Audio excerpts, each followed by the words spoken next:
Ketika Pak Budi sampai, dia ini ngelihat si Joko lagi duduk tuh. Nengok ke kanan, aja ke kiri. Mukanya udah kesian banget. Sambil ngobrol, si bapak tua itu sesekali ngelirik ke arah Joko bro. Ngeliatin dari bawah sampai atas kayak gini nih. Kayak. Dan pas sampai di toilet, bener aja muntah dia tuh. Wah, tapi yang dimuntahin itu.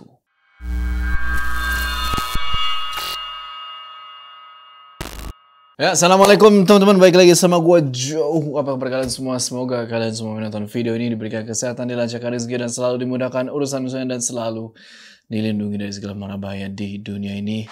Welcome back to House Horror, dimana di sini gue akan menceritakan kisah-kisah horor yang kalian kirimin ke gue, yang mungkin aja bakal terjadi sama gue nih. Nah, pada kali ini ada sebuah cerita dari Jakarta nih. Gue dapat cerita ini dari seseorang yang bernama Kijar gitu ya. Jadi Kijar ini punya saudara jauh tuh. Namanya sebut aja Mas Joko. Jadi ini menceritakan Mas Joko gitu ya sebelum beliau meninggal. Dimana Joko ini adalah sebuah pedagang bubur keliling tuh, bubur ayam. Dan dia jualan bubur itu udah lama. Udah sekitar 8 tahunan. Nah dia ini punya langganan yang banyak banget. Tapi ada satu pelanggan dia yang gak pernah skip bro. Beli bubur ayam di dia. Namanya itu Pak Budi. Dia ini pengusaha sukses. Kelihatannya itu dermawan, ramah gitu ya. Nah suatu hari Pak Budi ini nawarin si Joko sebuah kerjaan nih bro. Yaitu kerja di perusahaannya dia. Dan emang sih Pak Budi ini bisa dibilang baik banget gitu sama si Joko. Selalu ngebantuin si Joko, support dia. Tapi suatu hari semuanya berubah. Pak Budi kayak bukan orang yang dulu Joko kenal. Dan ini sampai mengancam nyawanya Joko. Sebenarnya apa yang terjadi? Tonton video ini terus. Udah kita nggak usah lama-lama lagi, udah siap? Mode horor aktif.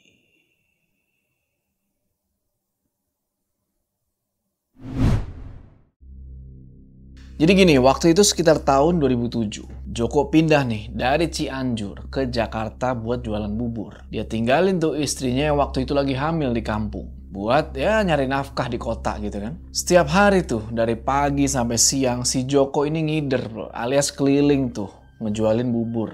Dan gak disangka-sangka karena buburnya Joko ini enak, banyak tuh yang suka, banyak yang jadi pelanggan.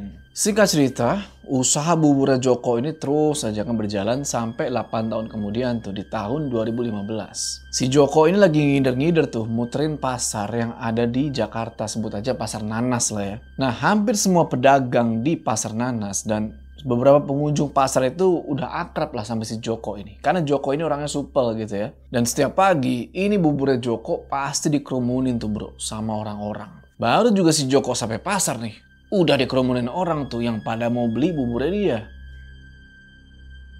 Sebentar Pak, Bu. Satu-satu ya. Pasti saya layani kok. Pokoknya laku bener deh buburnya Joko ini. Joko layanin tuh kan pelanggannya dengan sabar. Dia buatin tuh bubur satu persatu. Sampai akhirnya kelar nih, pelanggan udah pada pergi kerja gitu kan. Duduklah dia santai. Nah pas lagi duduk-duduk begini, tiba-tiba dia disamperin nih bro sama satu orang. Jok, masih ada kan buburnya buat saya? Kayak biasa ya. Pak Budi, duduk Pak silakan. Pastilah Pak, ada satu porsi yang sengaja saya sisain nih buat Bapak. Ini namanya Pak Budi, pengusaha yang sering banget tuh dibilang dermawan dan ramah. Pertama kali Pak Budi nyobain buburnya Joko, beliau langsung suka. Dan akhirnya beliau ini jadi pelanggan paling loyal buat Joko. Setiap pagi sebelum ngantor, pasti Pak Budi nyempetin buat mampir dulu tuh. Dan saking seringnya Pak Budi main ke situ, nah Joko sama Pak Budi ini bisa bilang jadi akrab lah. Mereka suka ngobrol-ngobrol dan Joko pun suka curhat tuh soal keadaan hidupnya dia. Hari ini lebih cepat habisnya ya Jok. Alhamdulillah Pak, emang lagi rame. Tapi ya namanya jualan Pak. Kadang ada ramenya, kadang juga ada sepinya. Gak nentu Pak. Sebenarnya Joko itu orangnya ikhlas bro, orangnya ya gimana sih orang-orang desa gitu kan jualan di kota. Cuma ya hidupnya serba kekurangan. Tapi dia nggak pernah ngeluh, dia selalu kerja keras tuh buat ngebahagiain keluarganya yang ada di kampung. Pak Budi yang ngelihat ketulusannya si Joko ini akhirnya mulai merasa iba. Singkat cerita, Beberapa minggu kemudian, Pak Budi kayak biasa tuh kan sebelum ngantor mampir dulu nih ke bubur ayamnya Joko. Sebelumnya udah 2 minggu tuh si Pak Budi dinas keluar kota. Makanya hari ini dia mau sempetin buat mampir. Tapi hari ini beda. Ketika Pak Budi sampai, dia ini ngeliat si Joko lagi duduk tuh. Nengok ke kanan aja, ke kiri. Mukanya udah kesian banget. Lagi nungguin pelanggan. Pak Budi parkirin tuh mobilnya kan. Terus dia jalan tuh ke arah gerobaknya si Joko. Jok, masih ada kan buburnya? Saya mau 5 bungkus ya. Dibungkus semua aja. Saya udah telat nih. Masih banyak Pak. Siap. Tumben siang gini masih banyak. Wah iya Pak. Udah beberapa minggu ini memang sepi. Saya juga belum sempat ngirim ke istri sama anak saya Pak. Karena pemasukan minim. Pak Budi yang ngedenger itu kesian gitu kan. Dan ternyata di luar sangkaan, Pak Budi ini nawarin hal yang gak terduga sama Joko. Jok, kamu mau nggak kerja di kantor saya? Jadi office boy aja dulu. Nggak usah khawatir soal gaji. Kamu pasti bakal lebih baik hidupnya. Kamu udah kerja keras. Saatnya sekarang kamu dapat kesempatan lebih. Ini serius Pak? Saya serius, Joko. Kamu bisa mulai kerja besok, kalau kamu mau. Alhamdulillah Pak. Saya mau Pak, saya mau. Tapi ingat Joko, semuanya nggak ada yang gratis. Kamu harus bayar dengan cara kamu turuti semua perintah saya. Iya Pak, siap Pak. Saya pasti ikutin apa kata Bapak. Si Joko iyain aja tuh omongannya si Pak Budi. Karena menurut dia ini benar-benar kesempatan emas lah yang gak bisa dilewatin. Siang itu, kelar jualan dia langsung pulang tuh ke kontrakannya. Terus dia telpon tuh bininya. Dia mau ngabarin bininya nih kalau dia udah dapat pekerjaan baru. Telpon tuh kan, trak diangkat. Assalamualaikum, Bu. Bapak dapat pekerjaan baru, Bu. Di perusahaannya Pak Budi yang biasa Bapak ceritakan itu. Pak Budi, langganan Bapak yang pengusaha sukses itu, Pak? Iya, Bu. Pak Budi yang itu. Alhamdulillah, Bapak. Rezeki emang dari mana aja ya, Pak? Ibu seneng dengernya. Wah, istrinya si Joko seneng banget. Di situ nangis jadi telepon. Nah, selesai teleponan sama bininya, si Joko langsung tuh buru-buru nyiapin baju yang rapi buat dia pakai besok ke kantornya Pak Budi. Dia nggak mau nih ngecewain Pak Budi. Singkat cerita, besok paginya sampailah dia nih di kantornya Pak Budi. Di situ dia langsung diantar tuh sama kepala cleaning service gitu kan, buat keliling-keliling lah ngeliat-ngeliat area dan sambil dijelasin tuh kerjaan apa-apa yang mesti dia kerjain. Selesai keliling kantor, istirahat sebentar, si Joko disuruh kerja tuh. Mulai hari itu juga. Mulailah tuh hari pertama si Joko kerja di kantornya Pak Budi. Dan dia agak cukup kaget gitu sama job desk-nya. Ini beneran nih. Kerjaan gue begini aja, cuma ngepel, nyiapin kopi, nyiapin dokumen, pokoknya kerjaan-kerjaan office boy biasa gitu lah ya kan. Menurut si Joko, ini kerjaannya terlalu gampang. Tapi ya udahlah, dia tetap bersyukur tuh dapat kerjaan yang lumayan gitu kan. Setiap hari si Joko kerja semangat 45 tuh, karena dia nggak mau ngecewain Pak Budi. Semakin hari si Joko makin enjoy tuh sama kerjaan dia di kantornya Pak Budi. Joko ngerasa hidupnya pelan-pelan tuh udah mulai berubah ke arah yang lebih baik. Gajinya lebih gede, tempat kerjanya lebih nyaman, jauh banget lah daripada pas dia dorong-dorong gerobak tuh jualan bubur ayam. Sebulan, 2 bulan semuanya lancar tuh. Sampai suatu ketika. Satu hari, si Joko ini diajak bro sama Pak Budi buat ikut ke perjalanan bisnisnya gitu ya, business trip. Nah Joko ini sebenarnya agak bingung. Secara, loh kok saya diajak gitu kan. Secara saya itu cuma OB, kok bisa diajak ke bisnis trip. Tapi ya mau nggak mau si Joko nurut lah disitu kan, dia ikut tuh apa katanya Pak Budi. Karena kan di awal udah janji tuh kan bakal nurut apa semua katanya Pak Budi. Singkat cerita, ternyata si Joko ini diajak jauh banget bro, dari Jakarta ke Nusa Tenggara Barat, NTB. Ya udah Joko yang nggak tahu apa-apa, cuma ngebuntutin Pak Budi aja tuh. Dan 2 hari di sana, Joko tuh cuma ditinggal aja di hotel, nggak diajak ikut kemana-mana. Tapi di hari ketiga, Joko diajak nih bro ke satu tempat yang lokasinya itu jauh banget dari hotelnya dia. Perjalanan sekitar 6 jam tuh pakai mobil. Katanya Pak Budi ini ngajak Joko buat nyamperin rumah satu orang tua gitulah yang tinggal di desa Lelemut. Singkat cerita, sampai di desa itu, Joko disuruh ambil tuh semua barang-barang yang ada di bagasi mobil, suruh bawa turun tuh semua. Dan ternyata Joko sama Budi ini masih harus jalan lagi tuh. Agak lumayan jauh masuk ke hutan-hutan gitu. Kata Pak Budi, rumah orang yang mau didatengin ini rumahnya tuh di ujung desa, di pinggir sungai. Ya udahlah, mereka jalan terus tuh kan. Sampai akhirnya kelihatan dari jauh nih ada satu rumah tuh, bener. Ada satu rumah. Kelihatannya rumah-rumah sederhana gitulah, terbuat dari kayu. Dan itu rumah benar-benar di ujung. Gak ada rumah lain lagi selain rumah itu. Sampai depan rumah itu, jadi depan rumahnya itu kayak ada tangga buat naik kecil gitu ya. Mereka langsung naik lah tuh tangga kecilnya kan. Ketok pintu depannya. Tak, tak, tak. Permisi. Gak lama, itu pintu ada yang buka.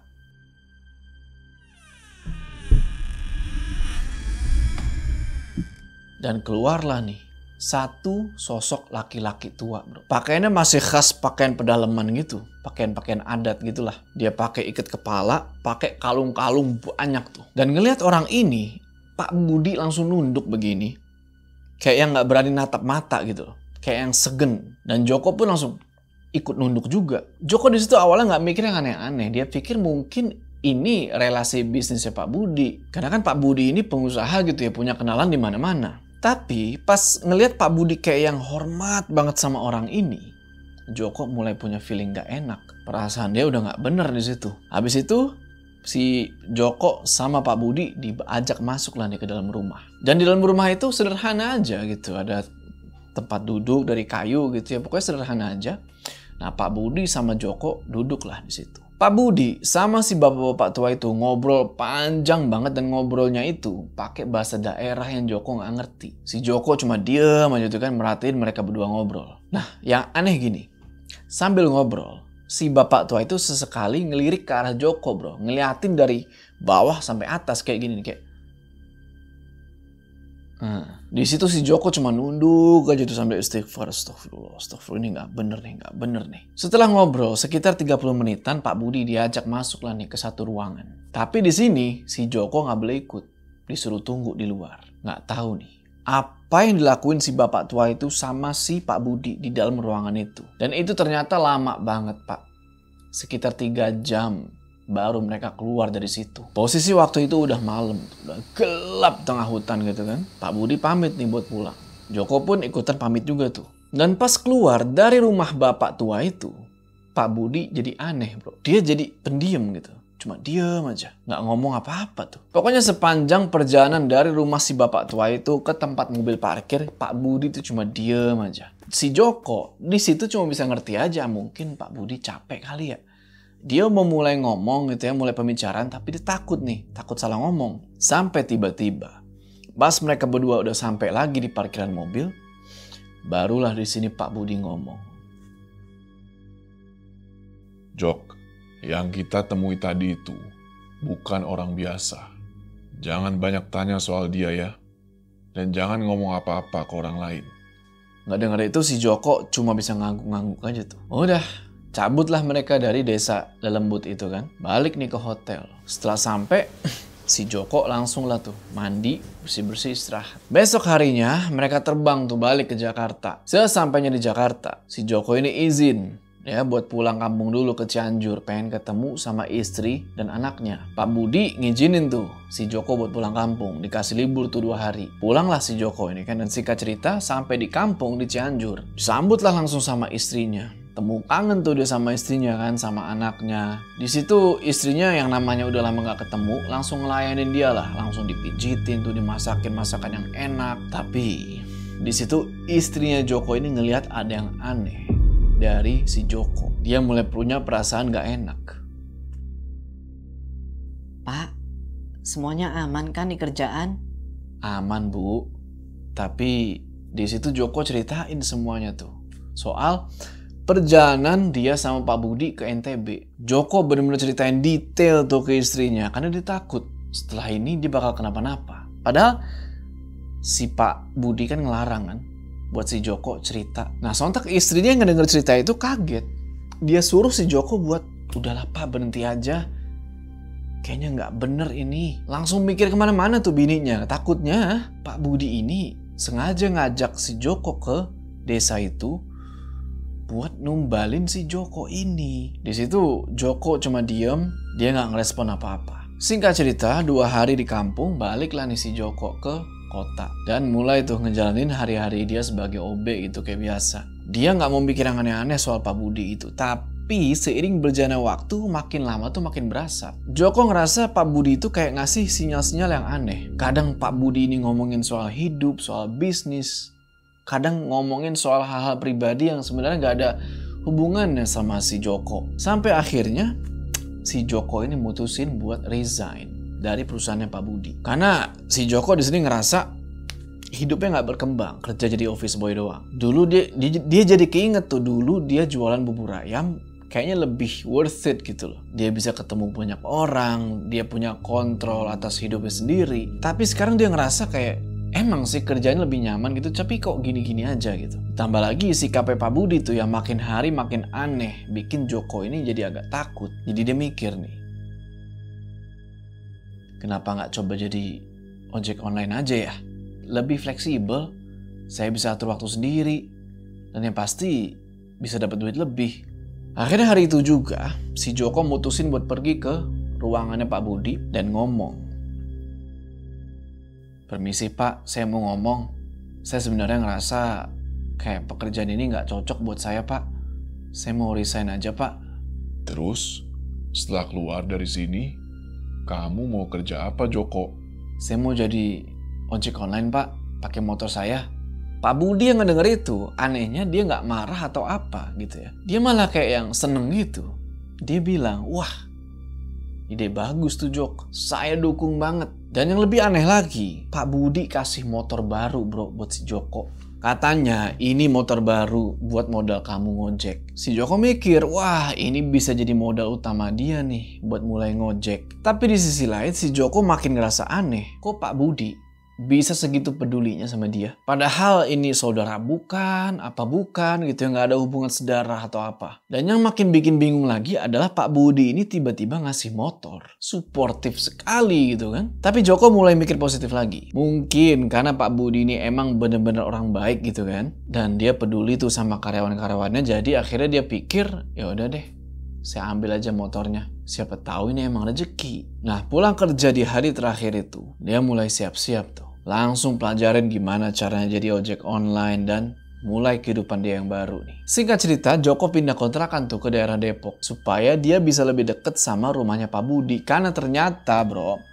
Pak Budi itu udah ngebooking si Joko nih buat antar jemput dia ke kantor. Jadi abis nganterin Pak Budi ke kantor, barulah si Joko ini mulai keliling tuh ojek online. Ya si Joko terima-terima aja kan, karena dia pikir wah ini tawaran yang bagus buat awal karir dia. Nah, beberapa hari menjalani job sebagai ojek online itu ternyata lumayan gampang, lumayan mudah juga si Joko dapat pelanggan. Dan selama dia ngojek itu, orang-orang pada suka sama dia. Soalnya mereka bilang Joko ini driver yang baik banget lah.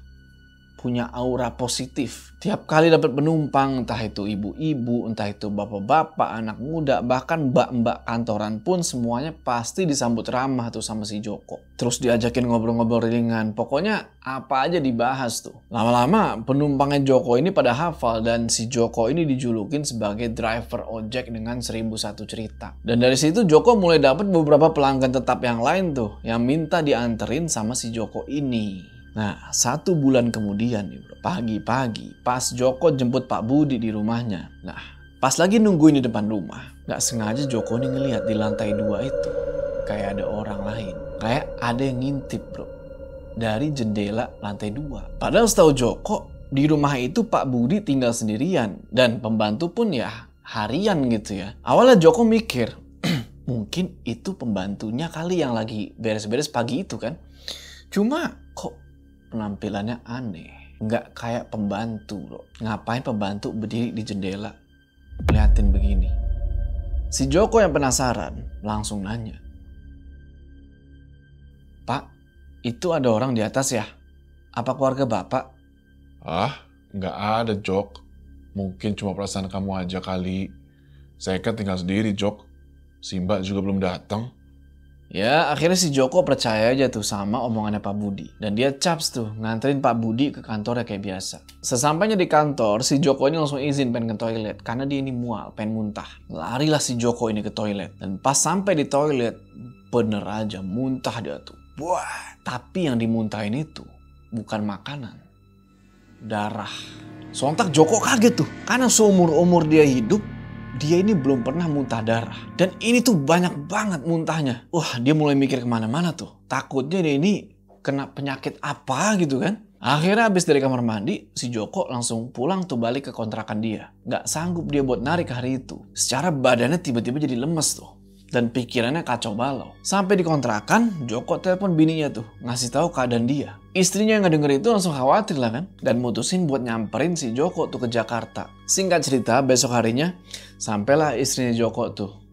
Dari Cianjur sampai di kontrakannya si Joko. Sementara anaknya ditinggal tuh kan di kampung sama orang tuanya. Nah di situ istrinya Joko ngeliat si Joko udah berbaring lemes tuh di atas kasur. Tiduran gitu kan. Di situ istrinya ngajak si Joko buat ayo cek ke dokter. Karena takut kalau suaminya ini ngidep penyakit yang serius. Ya udahlah si Joko mah ayo aja gitu kan. Nah setiba aja di klinik, Joko langsung diperiksa. Periksa tuh semuanya kan. Tapi yang aneh, dokter ini nggak bisa nemuin ada yang sakit dari si Joko. Gak ada penyakit apa-apa. Akhirnya dokter cuma bisa nyaranin buat si Joko supaya dia istirahat aja lah tuh.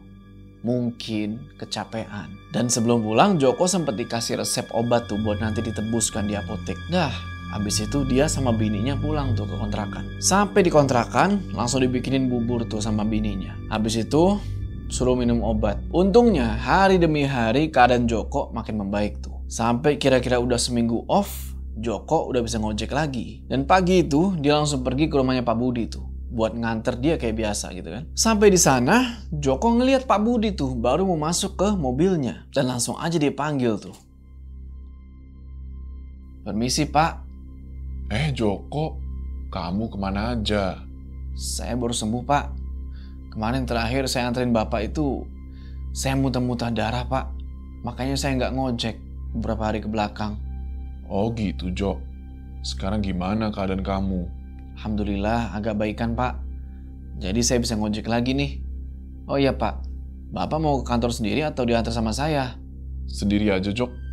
Kamu langsung pergi ngojek aja. Oh, ya udah Pak kalau gitu. Saya pergi dulu ya.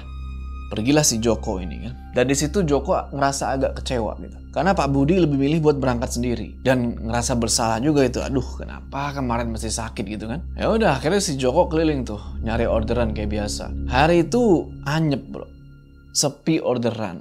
Kita jam 1 siang orderan bener-bener anyep. Karena kayak begitu ya udahlah, akhirnya Joko mutusin buat balik aja lah ke kontrakan. Singkat cerita, semakin berjalannya waktu, si Joko ini masih berhubungan bro sama Pak Budi. Meskipun mereka udah gak sesering dulu ketemunya. Tapi Pak Budi ini tetap baik. Sekali-sekali beliau masih mau ngasih kerjaan gitu ke Joko. Tetap ngajak ngobrol dia. Dan seiring waktu berjalan juga, Pak Budi udah mulai nambah anak buah tuh. Jadi gak cuma ngadelin si Joko doang nih. Ada 3 orang baru dan masing-masing dari mereka punya pekerjaan masing-masing. Ada yang dikasih modal usaha tuh sama Pak Budi. Ada yang diajak kerja jadi office boy di kantornya. Nah di sini Joko karena dia terhitung udah lumayan lama kerja bareng sama Pak Budi, dia mulai ngerasa tersaingi nih. Pertama-tama sih dia seneng gitu ya, ada orang baru. Berarti ya bisa lebih membantu Pak Budi juga gitu kan. Tapi makin lama Joko ini ngerasa kok rasanya perhatian Pak Budi yang dulu jadi lebih banyak sekarang ke ketiga orang itu. Awalnya sih dia mikir positif, mungkin Pak Budi mau bantu mereka supaya jadi sukses gitu kan. Tapi nggak bisa dibohongin kalau si Joko ini cemburu bro. Joko ngerasa kayak dia ini pelan-pelan mulai digeser. Udah nggak jadi orang terdekatnya Pak Budi lagi. Singkat cerita, suatu hari, inget kan waktu itu si Joko pernah muntah-muntah darah. Terus dibawa ke dokter, nah sekarang ini kejadian lagi. Awalnya dia kekeh tuh, nggak mau dibawa ke dokter karena dia mikirnya ini cuma kecapean aja, kayak yang waktu itu si dokter bilang. Tapi istrinya maksa si Joko buat pergi karena dia mikir ini bukan penyakit biasa. Otomatis istrinya langsung bawa lah tuh si Joko kan buat ke dokter. Tapi pas diperiksa sama si dokter, setelah didiagnosa gitu, tetap dinyatain nggak punya penyakit apa-apa si Joko ini. Nggak ditemuin satupun penyakit di badannya Joko. Akhirnya ya udah Joko cuma dikasih obat-obatan aja tuh. Habis itu dia disuruh pulang. Hari demi hari berlalu, Joko makin lemes tuh. Badannya makin kurus. Dan sekarang dia nggak bisa bangun dari kasur tuh. Kencing, buang air besar mesti di atas kasur dan itu dibantuin sama bininya. Karena kalau bangun tuh badan sakit semua. Mau opnam di rumah sakit, wah ribet lah biaya ini itu. No. Dan alhasil di sini Joko nggak bisa kerja. Dan mau nggak mau istrinya lah ngegantiin tuh nyari nafkah buat sementara. Terus ada yang aneh dari situasi ini. Pak Budi mana? Di sini Pak Budi nggak ada nanyain, nggak ada tuh nyamperin ke kontrakannya Joko. Pak Budi kayak hilang aja bro dari kehidupannya si Joko. Beberapa minggu kemudian, tahun 2017 tuh ya, ada kabar menggemparkan. Suatu hari, istrinya Joko ini ninggalin si Joko sendirian tuh di kontrakan. Karena dia mesti kerja gitu kan, dan si Joko ini kondisinya masih mengenaskan. Badannya kurus, lemes, nggak bisa jalan, cuma bisa tiduran aja tuh di atas kasur. Sebenarnya berat ninggalin suaminya kayak begitu, tapi mau gimana lagi? Nah, pas pulang, istrinya ini ngeliat si Joko berbaring di atas kasur. Tapi kok ada yang beda. Pas dicek, suaminya ini udah nggak nafas. Minta tolonglah istrinya ini kan ke warga-warga sekitar. Dan dibantu cek tuh sama warga kan soal jasadnya si Joko. Dan bener, Joko ini udah nggak ada nafasnya. Meninggal dia dengan kondisi badan yang udah kurus banget. Cuma yang aneh adalah nggak ada tanda-tanda luka. Nggak ada tanda-tanda kekerasan. Dan pas dicek sama dokter pun nggak ada penyakit apapun yang nyebabin si Joko ini meninggal. Nah awalnya banyak orang yang nganggap itu cuma kematian biasa gitu. Emang ajalah si Joko udah nyampe nih. Cuma ada beberapa orang yang mulai merasa kalau ini nggak beres. Ditambah lagi informasi dari istrinya si Joko kalau si Joko ini sempat beberapa kali diajak ke tempat keramat sama si Pak Budi. Apalagi pas si Joko cerita kalau dia diajak ke NTB itu. Di situ mereka mulai nyambung-nyambungin lah tuh kan, mulai cocok logi. Katanya si Joko ini adalah salah satu tumbalnya Pak Budi supaya perusahaannya Pak Budi ini tetap maju. Apalagi kalau kalian inget di awal kan si Pak Budi ini sempat bilang, Tapi Joko, ingat, semuanya nggak ada yang gratis. Kamu harus bayar dengan cara nurut sama saya. nggak ada yang gratis. Apakah Joko mati dengan sebab-sebab alamiah gitu ya, atau Joko beneran jadi tumbalnya Pak Budi? Oke teman-teman, itu tadi ceritanya. Tulis pendapat kalian di kolom komentar ya. Oke, sebelum kita berpisah, jangan lupa kalian like video ini, dan bagi yang belum subscribe, ayo subscribe sekarang ke channel ini supaya kalian gak ketinggalan cerita-cerita horor selanjutnya gue Joe. Sampai ketemu di cerita selanjutnya.